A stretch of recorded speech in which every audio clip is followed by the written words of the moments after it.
Camilla greeted Carrie Johnson with a kiss on the cheek at an event in Rwanda today. The Duchess of Cornwall, 74, and Mrs. Johnson, 34, greeted each other warmly at the Violence Against Women and Girls event at the Kigali Convention Center on Thursday. The pair are in Rwanda with their husbands for the Commonwealth Heads of Government meeting, CHOGM. Camilla and Mrs. Johnson appeared to be getting on well as they chatted at the event. The pair are said to have bonded during the COVID pandemic when Boris Johnson was battling the virus in intensive care, in contrast to reported tensions between Prince Charles and the Prime Minister. A source told The Times, "She provided support to Carrie in a really difficult time. They get on really well. It's very different to Boris's relationship with." Camilla gave a keynote speech at the Women and Girls event being staged ahead of the Summit of Commonwealth Leaders. Convened by the Commonwealth Secretary-General Baroness Scotland, the event showcased the work of the Commonwealth Secretariat's partnership with the No More Foundation.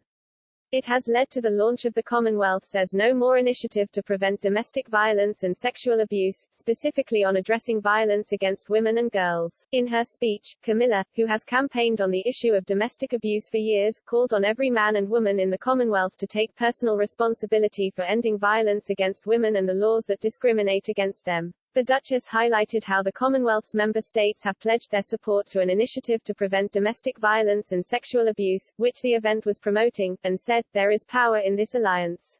She added, "In so doing, we have the opportunity to end gender-based violence and those laws and practices that discriminate against women, and each one of us must take personal responsibility not to let this opportunity be lost." The event is part of a busy day of engagements for Camilla and Charles, who landed in Rwanda on Tuesday.